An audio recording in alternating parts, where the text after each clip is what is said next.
Good morning बच्चों। आज मैं आपको आपकी पाठ्य पुस्तक आरोह के पद्य खंड से प्रथम पाठ पढ़ाऊंगी। प्रथम पाठ क्या है? प्रथम पाठ कबीर के पद। तो आज हम पहला पद पढ़ेंगे। पहले पद में अपने इस पद को देखें क्या है। हम तो एक एक करी जाना, दोई कहे तिन्ही की दो गज, जिन नाही पहचाना।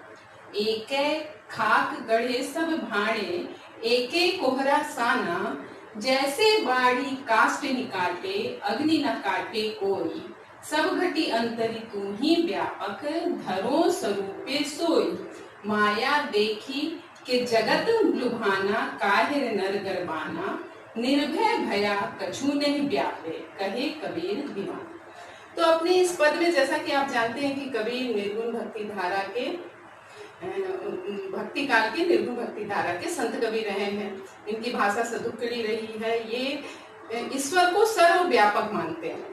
तो यहाँ उन्होंने अपने इस पद में ईश्वर के उसी अद्वैतवाद का प्रतिपादन किया है। अद्वैतवाद क्या होता है? अद्वैतवाद वो विचार है जिसके अनुसार मानते हैं कि ईश्वर एक है, वो दूसरा नहीं है। सर्वत्र सृष्टि का कर्ता धर्ता एक ही ईश्वर है। अपने इस पद में उन्होंने विभिन्न उदाहरणों द्वारा यही सिद्ध करने का प्रयास किया है कि ईश्वर एक है, वो सर्वव्यापक है, सर्वशक्तिमान है। तो कहते हैं हम तो एक एक करी जाना।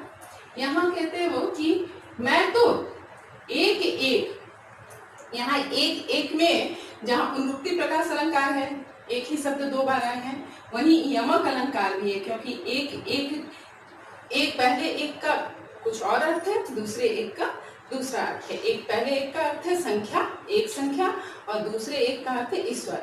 तो वो कहते हैं कि मैं तो ईश्वर को एक ही जानता हूँ, एक ही समझता हूँ, एक ही समझता हूँ। संपूर्ण सृष्टि का कर्ता धर्ता ईश्वर एक ही है, वो दूसरा कोई नहीं है। दोई कहे तिन्ही की दो गज।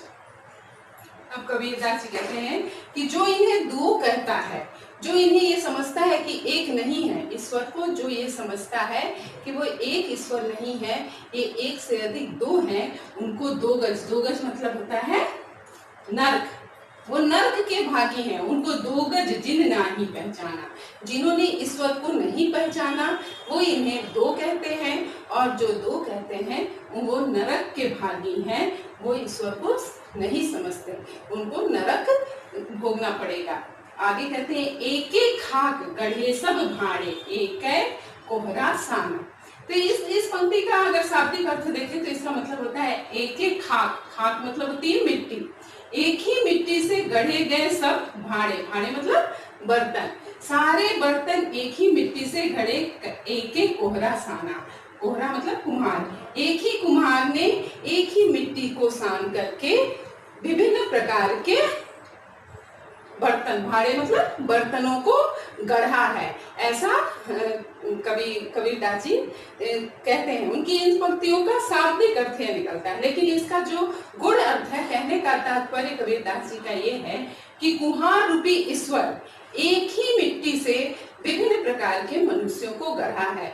विभिन्न तरह तरह के भांति भांति के लोग जो संसार में हैं, वो एक ही ईश्वर रूपी कुम्हार के द्वारा गढ़े गए हैं। जैसे कुम्हार एक ही तरह की मिट्टी से विभिन्न आकार रंग रूप के बर्तनों का निर्माण करता है, उसी प्रकार ईश्वर रूपी कुम्हार ने एक ही मिट्टी से हम सबको बनाया है, विभिन्न प्रकार के मनुष्यों को बनाया गया। कहा जाता है ना कि हमारा शरीर भी एक मिट्टी है जो मरने के पश्चात मिट्टी में मिल जाता है।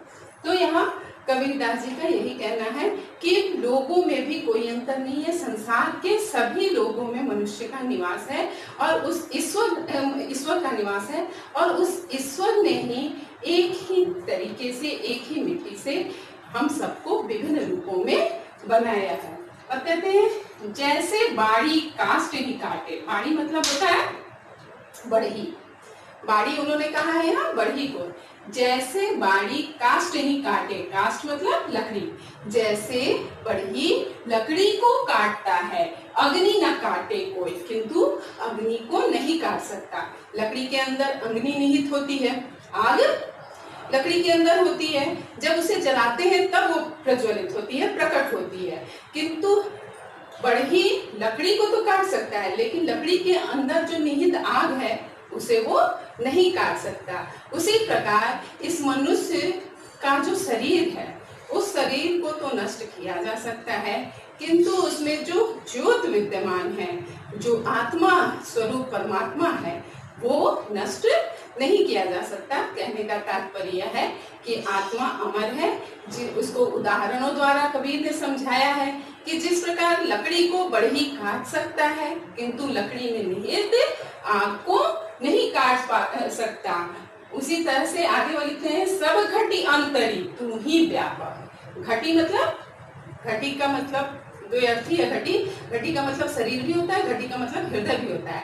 सबके हृदय में अंतरी, अंतरी मतलब अंतर, अंतरतल में, सबके हृदय के अंदर तू ही व्यापक। वो तू ही मतलब यहाँ कहने का तात्पर्य ईश्वर से है। वही ईश्वर व्याप्त है, विद्यमान है सबके हृदय में। वही ईश्वर विद्यमान है, व्यापक है। धरे स्वरूपे सोई, और विभिन्न स्वरूप लोग धरे हुए हैं। विभिन्न रूपों में लोगों के स्वरूप भिन्न भिन्न हैं, किंतु उनके हृदय में एक ही ईश्वर का निवास है। जिस प्रकार लकड़ी में अग्नि निहित है, लकड़ी को काटा जा सकता है, किंतु उसमें निहित अग्नि को नहीं काटा जा सकता। उसी प्रकार सभी स्वरूपों में ईश्वर का ही वास है। सबके हृदय में ईश्वर ही रहते हैं। आगे कबीरदास जी कहते हैं, माया देखी के जग लुभाना, काहे रे नर गरबाना। गरबाना का अर्थ होता है घमंड करना, अभिमान करना। तो कबीरदास जी कहते हैं कि माया देखकर, माया मतलब भौतिक सुख साधन संपन्नता धन वैभव को देख करके जगत लुभाना, जब लुभावित हो गया है, उसमें सम्मोहित हो गया है, बाहरी जो वैभव है, भौतिक सुख सुविधाएं हैं, समृद्धि है, धन है, उसकी तरफ जगत लुभावित है, मोहित है। काहिर नर बौराना, किस लिए, क्यों वो लोगों से कहते हैं कि इसको देख करके घमंड करने की आवश्यकता नहीं है। लोगों को इससे अभिमान की जरूरत नहीं है। अभिमान बाहरी भौतिक सुख सुविधाओं और धन वैभव का अभिमान नहीं करना चाहिए। इससे व्यर्थ ही लोग लुभावित हो रहे हैं। निर्भय भया कछु नहीं व्यापे, कहे कबीर दीवाना। कबीरदास जी कहते हैं कि मैं तो दीवाना हूँ, ईश्वर का भक्त हूँ, मैं निर्भय हूँ, मुझे किसी का भय नहीं है।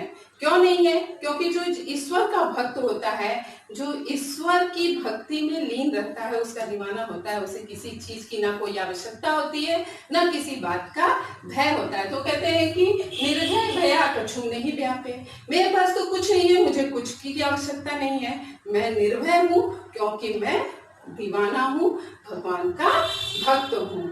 तो इस प्रकार अपने इस पद में कबीरदास जी ने भगवान के एक स्वरूप, एकेश्वरवाद का, अद्वैतवाद का प्रतिपादन किया है। इसके काव्य सौंदर्य को कुछ इस प्रकार लिख सकते हैं कि इस पद में अद्वैतवाद का प्रतिपादन किया गया है, मतलब ईश्वर एक है, ऐसे विचार को व्यक्त किया गया है। भाषा कबीरदास जी की सदुक्कड़ी है, पद तुकांत है, अंत में तुकांत पद है। एक एक में पुनरुक्ति प्रकाश अलंकार है। जैसे कि मैंने बताया, एक ही शब्द जब दो बार लगातार आए तो उनमें वहां पुनरुक्ति प्रकाश अलंकार होता है, और जब एक ही शब्द के अलग अलग अर्थ हो जाए तो यमक अलंकार होता है। तो एक एक में यमक अलंकार भी है।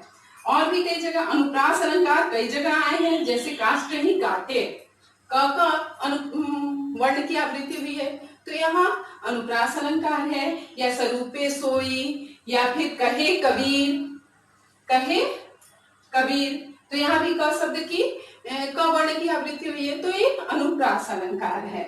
और भी अनेक अलंकार है, उदाहरण अलंकार बहुत सारे दिए हैं कबीरदास जी ने, जैसे बढ़ी, लकड़ी, आग, ईश्वर, इन सब का उदाहरण दे करके उन्होंने ये सिद्ध किया है कि आत्मा अमर है, वो अविनाशी है, उसे नष्ट नहीं किया जा सकता है, शरीर को नष्ट किया जा सकता है। तो यहाँ उदाहरण अलंकार है।